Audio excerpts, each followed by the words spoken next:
Hey, it's DJ D Mill back for another episode of the Check-In. And today I have hip hop recording artist, a good friend of mine, Slapbox1432. What up, D? What up? What up? What up, my brother? Hey, what's up? What's up, Box? I definitely wanted to tap in with you because we've been working together a lot in the studio, and I want to share some things, that stuff, and also you're just a huge hip hop head, and I want to go all the way back. Tell us what neighborhood you grew up in. Oh, I grew up in the South Bronx, Crotona Park East, the area around there, Bronx River, 174th, East Tremont, you name it, Fordham Road, everywhere in the Bronx that you could think of, 3rd Ave, Southern Boulevard, Monroe High School, DeWitt Clinton High School, you name it, that's my area. Wow, what legends came out of your neighborhood? I mean, just give me like a handful of legends that grew up on your block.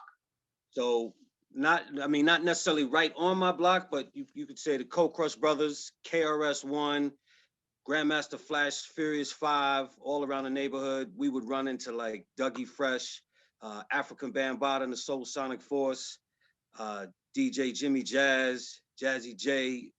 You name them. Anybody that came out when hip hop was born, that's us. Double Trouble. You go way back to those guys. Rocksteady Crew, all of them. Whoa, that's crazy. So when you were a kid, I think you told me the story one time. Did you battle Dougie Fresh? Yeah, we ran into each other at the Whole Avenue Boys Club way back. I was young, and he was an older cat then. Yeah. And just seeing him clowning around. I mean, I was a teenager, but just seeing him clowning around, I was like, you don't really want to battle. But at that time, battling was like the thing to do. And I mean, man, after 1 or 2 beats from me, he was like, all right, shorty, and then just smoked me. I was done. And he was performing that day out there. It was common to hook up your turntables outside to the light post or whatever and get down. And Doug wasn't having it that day, man. I walked away, man, tail between my legs, like, wow. But when I left that just pushed me into wanting to do hip hop even more, wanting to rap, do my thing. Dope. So all these years, I mean, you've been putting out independent albums, performing, touring. I want to get everybody hip. We got a new joint that just came out. It's called Show Out, and it's produced by D.R.U.G.S Beats, and he's worked with like 50, Dre. Dre. I mean, there's so many different people that he worked with. There's some people that I can't mention right now. I don't know if he'd be with that, but there's some stuff he's got coming up right now. I mean, he's one of the hottest producers in the industry, still giving that boom bap quality of music, digging in the crates, all of that. I mean, I think he's done a couple of joints with Diamond D. So, I mean, he goes way back with working with heads. And I think he's out of South Carolina, to be for sure. Word up. And he's producing the whole project also, right? Producing the whole project. Not titled yet, but he's producing the whole project. We got some fire. Super fire. I've been feeling all the beats so far. And I love the video. So what was it like working with Ben Hughes on this video? And you came up with the concept, correct? Correct. So working with Ben, the thing about Ben, a young dude, inspired, ready to take over the world, ready to be the next Star Wars producer, but do his own thing. But working with Ben, he gives you that creative, the time to do your own thing. Yo, Ray, I need you to write up the treatment. And, he'll go in and direct it for you. But if you need any help tweaking anything, he'll tweak it for you. But behind the scenes, that kid is a master on video. I mean, he's doing his thing, man. He's really diving in. And whatever you put on paper, he's going to show it on the screen for you.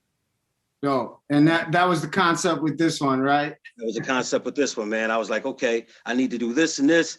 And when he's filming, you never really know what he's doing at the time, because we're just working. We're kind of like with me and you in the studio. We're just working, and I trust that the end product is going to be what it is, you know. But I did my homework with him and looked at a few things that he had done, recently, and I was like, okay, this is the kid we should be working with. And he was referred to me by a dude that used to cut hair, Ray High Def. Referred him to me, and that was probably a really good referral, man. And I enjoy working with him because he's a hard worker too. That's fire, bro. Well, yeah, that video's out on all streaming platforms right now. It's called Show Out. Slapbox 1432 in the building. What's next then? This project with D.R.U.G.S Beats, is that what your main focus on? What else are you working on? Yeah, the project with D.R.U.G.S Beats is next. The album with D.R.U.G.S is next. Still waiting to put a title on it. I'm kind of letting the music take me down that path. And then also a short film with D.R.U.G.S. We're working on something like that. I'm itching to throw the idea out there, but you know, people will take that idea and be like, I'm gonna run with that real quick and put it out there first. But we got a short film that we're gonna be working on. I'm still writing it up right now, and I can't wait to put it on the screen. We're still working on actors and actresses to put in there and locations. So there's a lot of stuff that goes on behind the scenes that people may not know about. They just see the finished product. But album with D.R.U.G.S, that's priority one, and then working on that short film. I think the album with D.R.U.G.S will probably be ready to go this fall. Probably release a few singles in between. So many beats with them, and then that short film looking at next year. Dope, man. The grind is real, and you know my grind, and we're all about that hustle. So I really respect it, bro. All right, couple quick questions before we get out of here.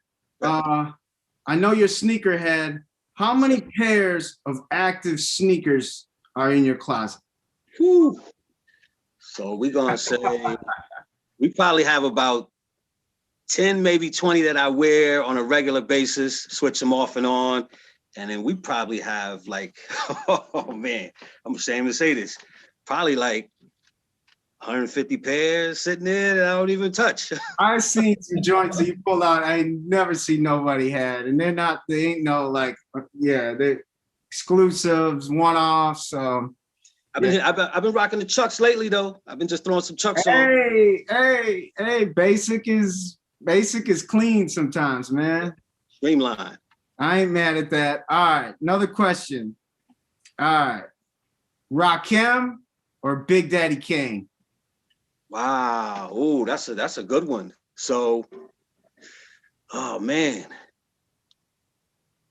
I'm gonna go with Rakim. Okay. I remember growing up listening to him and some of the stuff that he would say. I mean, Kane too, but Rakim has some quotables that had my whole neighborhood, you know, twisted by him. Like, wow, I can't believe he said, I take 7 MCs, put them in a line, take 7 more brothers, see who can rhyme, and it'll take 7 more before I go for mine. And that's 21 MCs, 8 up at the same time. Woo! The GOAT, for sure. All right, man. And then one more question, all right? Yeah. Hot sauce, barbecue sauce? I'm gonna say hot sauce. Hot sauce for me. Yep. All right, man. Well, I do appreciate you checking in with us today, and everybody go check out that video. It's out now. And yeah, much respect to you, brother. The culture loves you for what you do. I appreciate you, D. Appreciate you, man.